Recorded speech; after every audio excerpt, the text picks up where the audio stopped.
Let's continue this conversation now with investigative journalist Zanele Mji. Zanele, good evening. Thank you so much for joining us. Appreciate it. You've done extensive research and carry a great body of work into exactly this question around the land question pertaining to residential land and cemeteries, its symbolism and effect.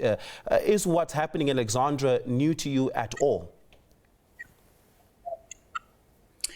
Good evening, Oliver, and thank you for having me. No, it is not new at all. I think something I've learned through my reporting on this issue is that these types of stories that involve burial grounds, graves, land like that, they always strike a nerve because, you know, in South Africa, our cultural and spiritual and religious beliefs, they have a lot of, they have a very sacred place in our cultural and spiritual life, right?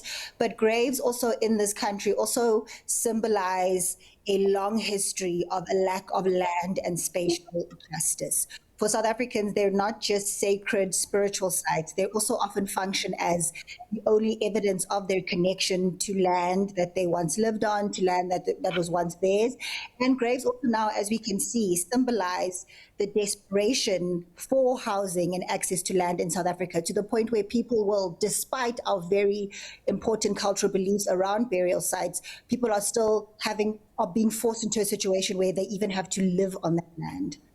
Yeah, importantly, and the question I'd put to Azwala just now is that this seems to be a spatial issue, one where communities grow desperate for access to land and housing to the point where, you know, a cemetery seems like fair play to them, so to speak, to be able to erect whether formal housing or informal shacks.